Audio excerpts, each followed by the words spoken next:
Sound off for Chesterfield. Chesterfield, only cigarette in America to give you premium quality in both regular and king size, brings you Dragnet.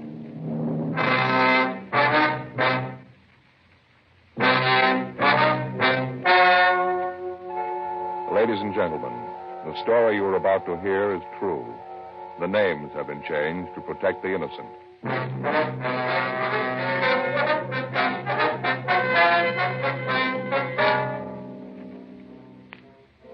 You're a detective sergeant.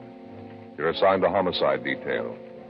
Naval intelligence tells you that 2 Marines have been picked up for the shore patrol. They're reported sick. 1 is in critical condition. Foul play is suspected. Your job? Investigate.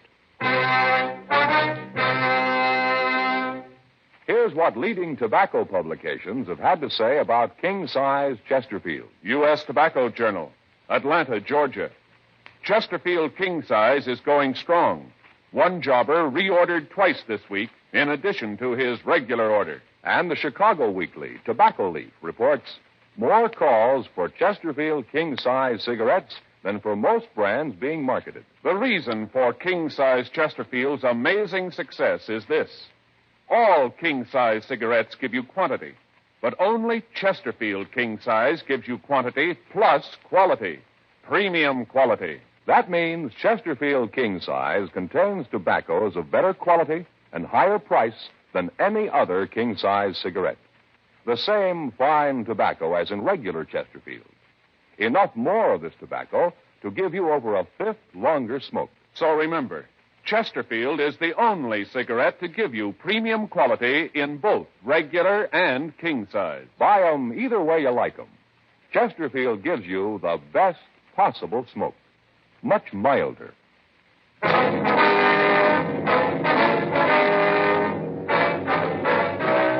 Dragnet, the documented drama of an actual crime. For the next 30 minutes, in cooperation with the Los Angeles Police Department, you will travel step by step on the side of the law through an actual case transcribed from official police files. From beginning to end, from crime to punishment, Dragnet is the story of your police force in action.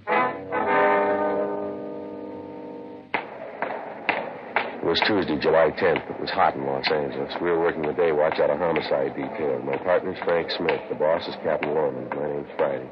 It was 7:58 a.m. when I got to room 42. Homicide. Morning, Joe. Hi. Just get in?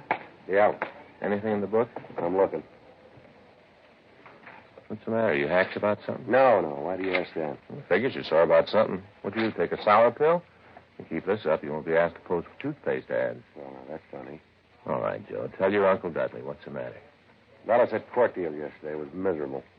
Thing you and Gaffney been working out? Yeah, the white glove bandit came up while you were out on vacation. Spent over a month on it, covered it from every angle. Yeah? Looked like we had the guy any way he turned. We had an idea how much he'd taken on each job. Lee thought he traced him on every move he made on each of the deals. We figured we really had the guy. DA's office thought so, too. They quit him? Yeah. Let him walk right out. 12 men, good and true. Let that cheap hoodlum walk right out on the streets a free man. Well, that's where it goes sometimes. Is there Mr. Friday here? Yes, sir. I'm Friday. Is something I can do for you? Well, I'm Richard Houston, Naval Intelligence. Deputy Chief Brown directed me to you. I see. Well, it's my partner, Frank Smith, Lieutenant Houston. Hello, Smith. Like, sit down, sir. What is it we can do for you? Well, we got a weird one. That's why we thought your department ought to be in on it. About all I can tell you is just the skeleton of the thing. We don't know all the details. We haven't gone into it completely yet. We figured you fellows would like to be in on it from the beginning. Looks like it's going to be a police investigation. Yes, sir. To begin, I should go back 3 weeks ago and tell you the story as near as we've been able to reconstruct it. Yes, sir. Go right ahead. Well, a couple of Marines left the base. They'd just gotten back from Korea, both on a 48-hour pass. We figured they came up here to L.A. They had a lot of back pay in their pockets. We don't know where they started, but they ended up in a cheap hotel. We got a call from the shore patrol early Monday morning. They'd gotten a complaint that the 2 boys were causing a disturbance in the hotel. They picked them up and found they both were in a pretty bad way. They had them shipped to the Naval Hospital down at Long Beach. By the time they got there, they were really rocky. Well, I'm sorry, sir, but I don't quite see just how we're connected with this. Well, I'm getting to that. Oh, I'm sorry. All right, I'm a little long-winded. Anyway, last night, the boys had been AWOL for over 2 weeks. They were brought into the hospital, like I said. Doctors did what they could, but it was too late to help. One of the boys died late last night. We're not sure about the other one. That's where you come in, sir. They were both poisoned.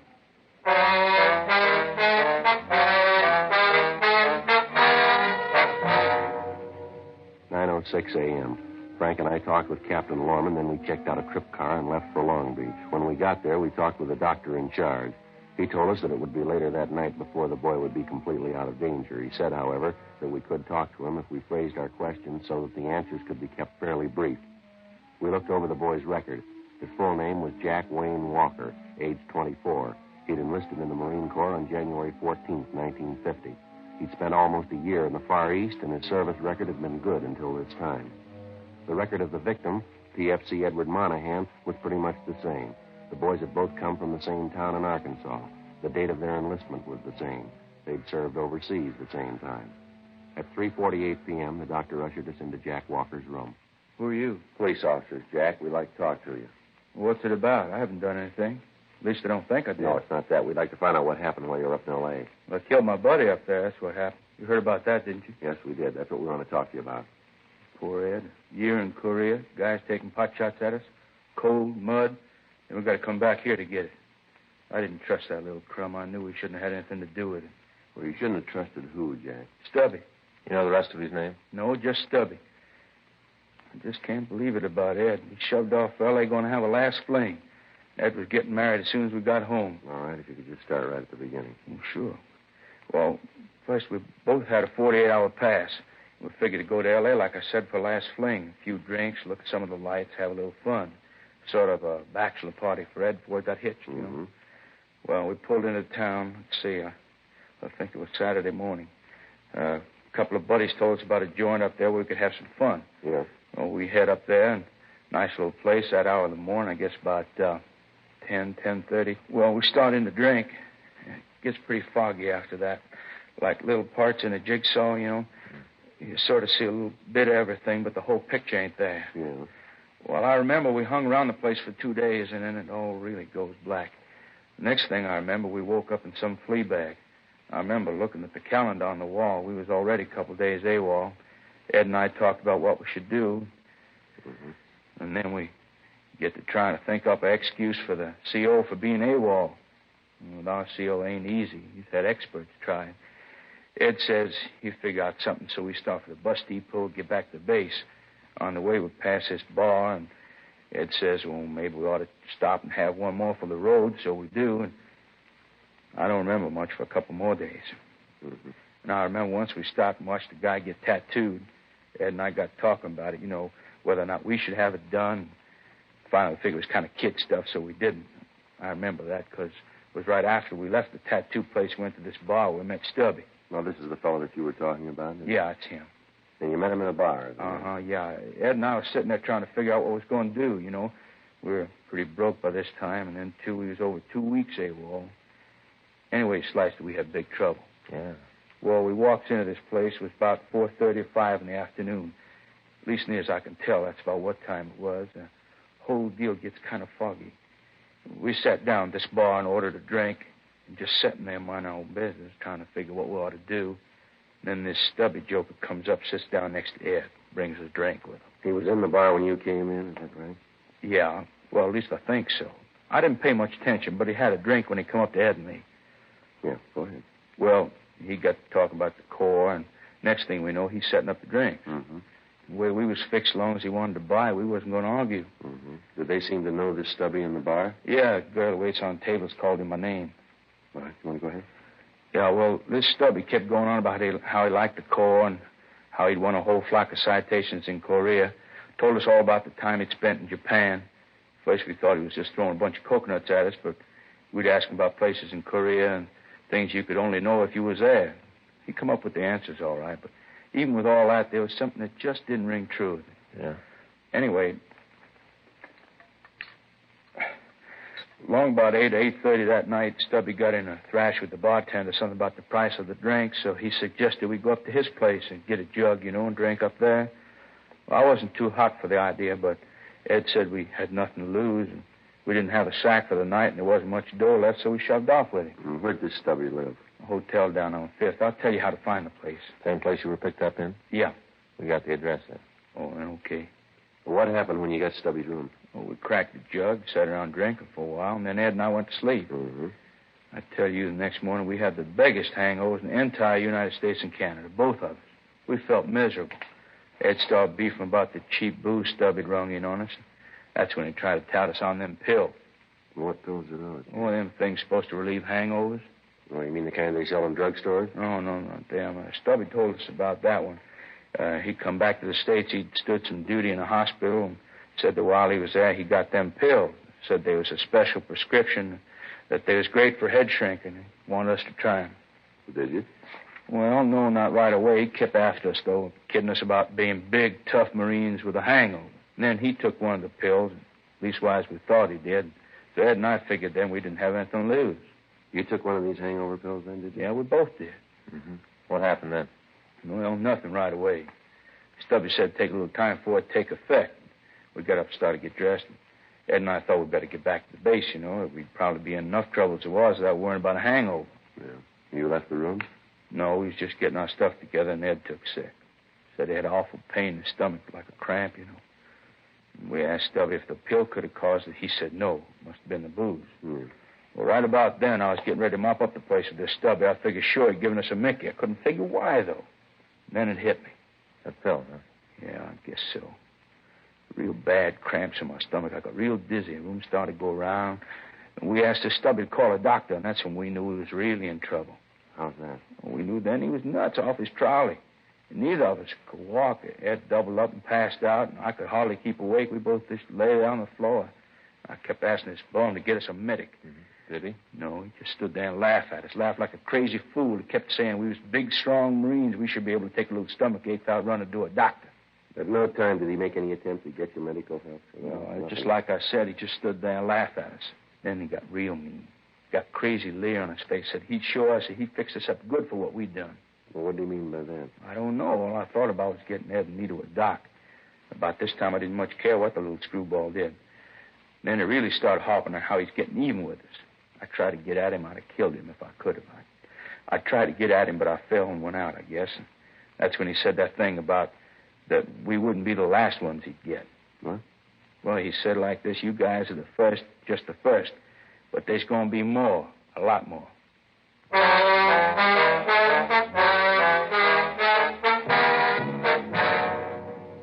We continued to talk to Jack Walker. He gave us a complete description of the man he'd known as Stubby. And going over the story again with him, there were a few changes in it, but none that couldn't be accounted for by his condition. We got the address of the bar where he'd met Stubby. We checked with the doctor, and he told us that both boys had been given a powerful corrosive poison. He went on to say that it was a miracle that Jack Walker was still alive. 9:26 p.m. Frank and I drove back to Los Angeles. We checked into the office and ran the name Stubby through the moniker file in R&I, but we found nothing. We got out a local and an APB on the description and the name. The stats office started to run on the M.O. Frank and I checked the hotel on 5th Street, and the manager showed us the room, but he said that it had been cleaned and occupied since the two Marines had left. Leighton Prince went over the room but failed to come up with anything. We took the hotel registration card and booked it in as evidence. The man had signed his name as Alton Richards. The manager gave us the same description as the one we'd gotten from the Marines. We ran the name through R&I, but we failed to come up with any new leads. There'd been no replies to the broadcast, and the stats office had finished the run and had come up with 4 possible suspects. These were checked out, but they led us nowhere. 2:30 a.m. We checked the bar, but we found it was closed. Wednesday, 8:14 a.m. We briefed Captain Lorman on the developments, and then we went over to again check the bar where the two Marines were supposed to have met Stubby. The place was deserted except for one man drinking a beer. The waitress was sitting in a rear booth filing her fingernails. Frank and I went back to talk to her.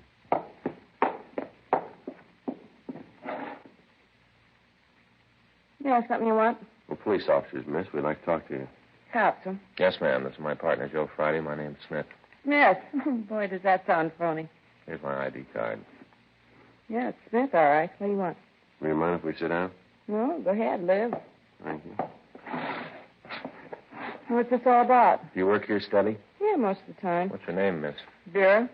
Vera Gay. Well, Miss Gay, were you working here around the 8th or 9th or the 10th of July? Yeah, and you can make it Vera. Mm-hmm. You know most of the people who come in here regular, do you? Yeah, I suppose so. Wonder if you look at this description and tell us if you know the man here. WMA. What does that mean? White male American.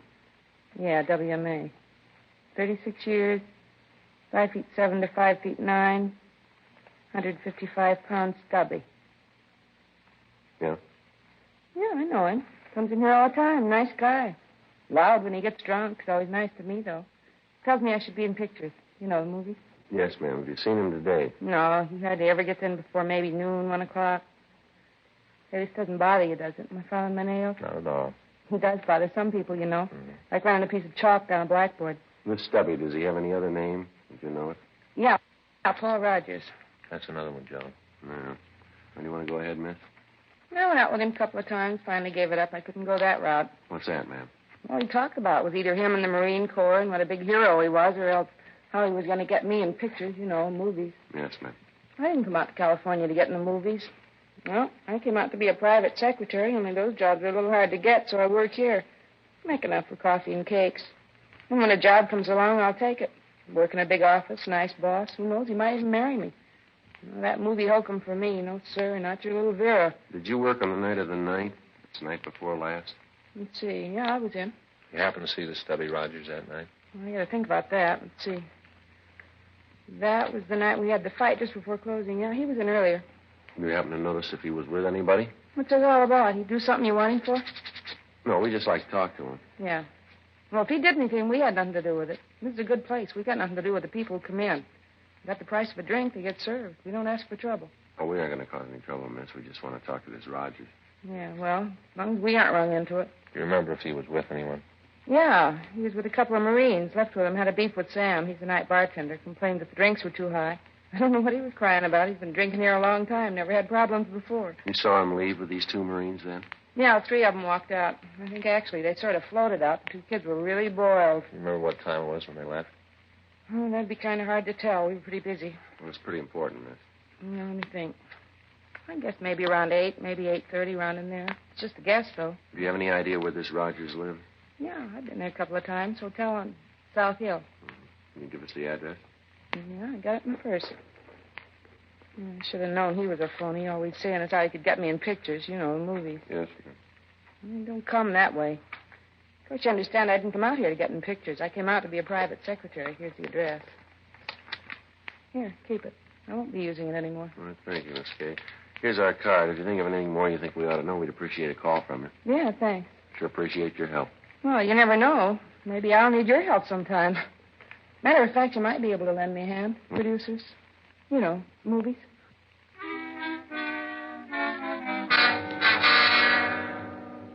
Frank called the name Paul Rogers into the office, and a supplementary broadcast and an APB were gotten out. A stakeout was arranged on the bar. We went back to the city hall, and a check through R&I on the name Paul Rogers netted us nothing. We drove over to the hotel on South Hill. The manager told us that Rogers was not in his room. He went on to say that Rogers had not been using his room regularly for the past week or so, but that he had been in a couple of days before in the company of a soldier, and that as far as he knew, the soldier was still in. In the company of the manager, Frank and I went upstairs. The manager unlocked the door, and we went in. A minute, Frank. There's someone in bed. Yeah. Come on, you. How about it? Just a minute. How about it, Joe? I don't know. He's dead.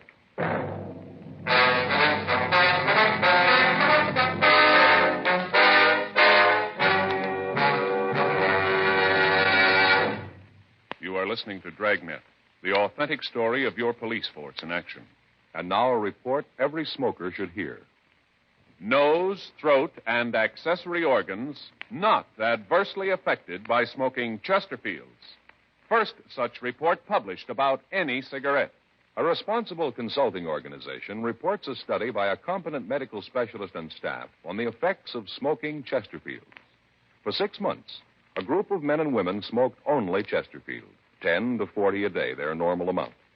45% of the group have smoked Chesterfields from 1 to 30 years, for an average of 10 years each. At the beginning and end of the 6 months, each smoker was given a thorough examination, including x-rays, and covering the sinuses, nose, ears, and throat. After these examinations, the medical specialist stated, It is my opinion that the ears, nose, throat, and accessory organs of all participating subjects examined by me were not adversely affected in the 6 months period by smoking the cigarettes provided. Remember this report and buy much milder Chesterfields, regular or king size.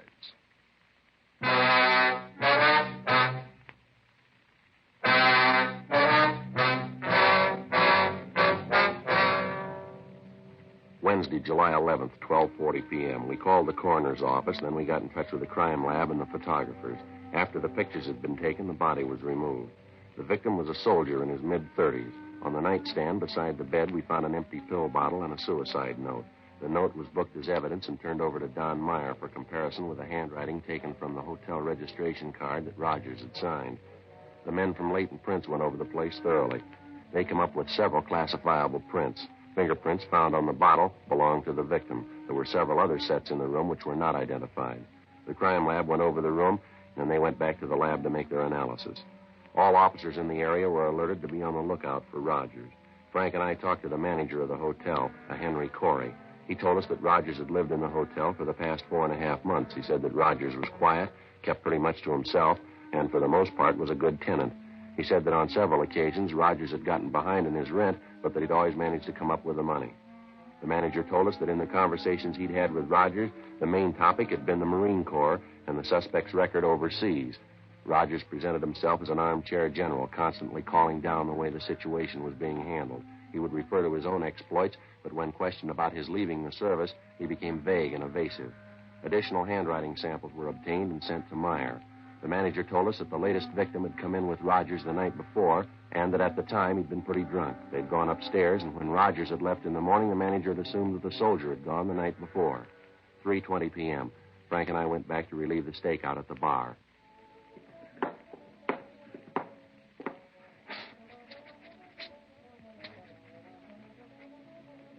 Back again? Yes, Miss Gay.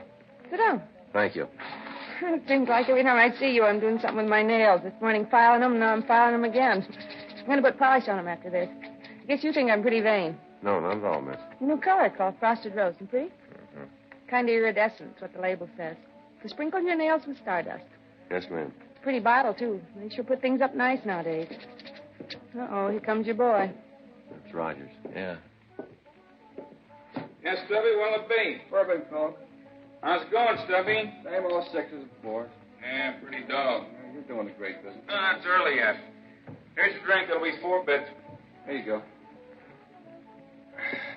All right, tastes good. All right, Frank, let's go. No trouble now. Not unless he makes it. Hi, fellas. Something you want? You Paul Rogers? Yeah, who are you? Police officers. We'd like to talk to you. I don't want any trouble in No, here. there's not going to be any trouble. Always fights. Why is it everybody comes into a bar and starts fights? Ain't there someplace else to be? All right, come on, Rogers. What for? You got nothing to hold me in. We'll talk to you about that, too.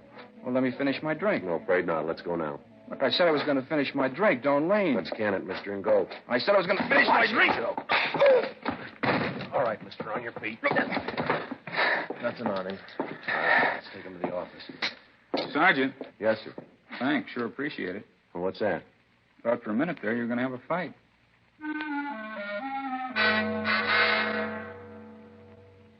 We took the suspect back to the city hall. Then we checked the name through the Marine base in San Diego. Lieutenant Richard Houston called back to say that Rogers had received a court-martial and a dishonorable discharge in January of that year. He'd been tried by a military court on a charge of stealing alcohol from the hospital pharmacy and selling it to the patients in the hospital. We stopped in handwriting analysis, and Don Meyer took an exemplar of the suspect's writing. When we checked by the office, there was a message from Sergeants Bill Cummings and Harry Hansen stating that their investigation had shown that the death of the soldier in Rogers' room was suicide beyond any doubt. 7:46 p.m. Frank and I talked to the suspect in the interrogation room. Terrible thing, treating a veteran like All right, this. let's save it, Rogers. There's a few questions we'd like some answers to. I got nothing to hide. All right, what were the conditions of your discharge from the Marine Corps? What do you mean? Did you get an honorable discharge or a dishonorable discharge? I had a little trouble. Lousy officers. Never did understand what the problems of the enlisted man were. What do you do for a living, Rogers? I work. Where? Around. You have a steady job? What do you mean steady? One you've held for, say, more than 6 months? Haven't been out of the service that long. Where'd you serve in the Corps? Japan, Korea. How long are you there? About 4 or 5 months. Why'd you come back? I was wounded. How? What do you mean, how? Just that. How were you wounded? Well, I wasn't exactly wounded. I had my feet frostbit. Mm-hmm. According to this here, you went AWOL and got lost. When they found you, your feet were frozen. Is that right? What's that you got? Your record in the Corps. You got a lot of nerve digging into that. That's what you got me in here for anyway. I done nothing that puts me in line for this kind of Do you treatment. know a couple of Marines named Ed Monahan and Jack Walker? Monahan? Walker? No, I don't think I know him. You ever register in a hotel on 5th Street? No, I live over on Hill. You know a soldier named Marty Wilkins? What's he got to do with it? We found him dead in your room. You're cracking up. Yeah, sure, Rogers. We just dreamed we found that body. Had nothing to do with him. Met him in a bar. He said he wasn't feeling too good. Said he didn't have a place to sleep. I let him have my room. Something wrong in that? Be a little kind, and now even that gets you in trouble. You sure you don't know a Marine named Ed Monahan? Positive. There's something wrong, Rogers. Girl at the bar says she saw you leave the place with 2 Marines. They could have been Monahan and Walker. Well, maybe I know them. I might and still not know their names. You didn't take him up to a room you'd rented in a hotel on 5th Street? No, I told you once I never lived on 5th. Checked with our handwriting man. He says your writing matches some samples we found on the hotel register. Maybe I write like somebody else. No, we don't think so, mister. How about Jack Walker? Maybe you know him, you just didn't remember him. No, I keep telling you I don't know them. Vera says you do. Well, she's lying. Is she? Sure she is. She's trying to save her own skin. From what? She doesn't want to stand a rap for murder, can't you see? Yeah, go ahead, Roger. I'm saying nothing until I see my lawyer. You sure you don't want to tell us why you did it? I got nothing to say. Makes it tough, Roger. What do you mean? Just makes it rough, that's all. Looks like you're going to have to stand a murder rap. Yeah? That's the way it looks. Well, I didn't mean it. I didn't. I just wanted to get even, that's all. Just get even. For what, Rogers? For the way the Corps treated me. Kicked me out. I didn't do anything really wrong. Copped a little alcohol, that's all. No harm done. They look at it a little different. Yeah, that's the trouble. Stinking brass, they're all alike. They don't care what happens to us, the guys in the field. Try to get a job. I looked everywhere. I just didn't fit. Seemed like everywhere I went, I got into trouble. I wanted like it was when I first went in, like it was after boot camp. Walking down the street, girls looking at you, a Marine, a big man. They took that away from me. They wouldn't let me enlist again. I tried, but they wouldn't let me. You can understand what that'd do to a guy, can't you? I don't know. It tore me apart. Right then, I decided to get even with all the stinking gyrenes in the world. They wouldn't let me in, and I hated them. Yeah. Remember what happened the day you gave the 2 boys the pills, do you? Sure, I remember all of it.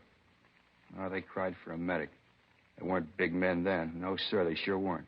All right, Rogers, we'll get a stenographer. Tell me, Sergeant. Yeah. Did I get both of them? No, Walker's going to be all right. He the young one? That's right. A real nice kid. Lucky, too. Is that right? Yeah. No worries. Really got it made. Uniform, that's what does it. Uniform makes all the difference in the world. Yeah, well, don't worry. You'll get one.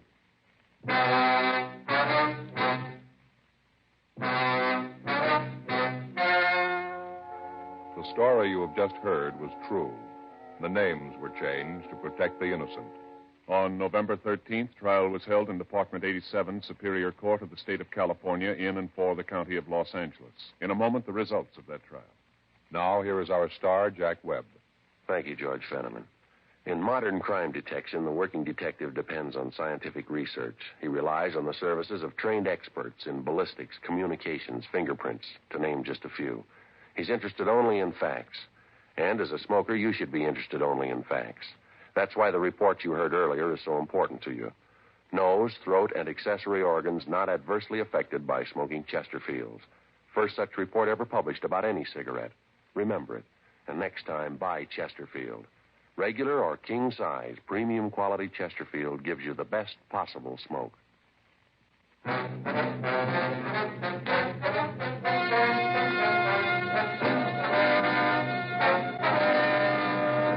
Paul M. Rogers was tried and convicted on 1 count of murder in the first degree. He was sentenced to life imprisonment in the state penitentiary, San Quentin, California.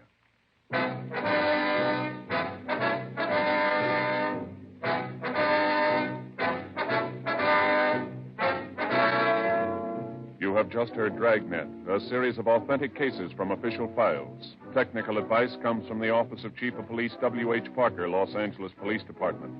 Technical advisors, Captain Jack Donahoe, Sergeant Marty Wynn, Sergeant Vance Brasher. Heard tonight were Ben Alexander, Virginia Gregg, Jack Crucian. Script by John Robinson. Music by Walter Schumann. Hal Gibney speaking.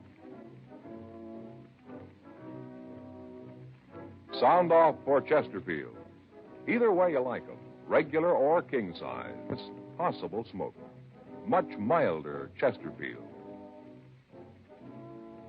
Chesterfield has brought you Dragnet, transcribed from Los Angeles.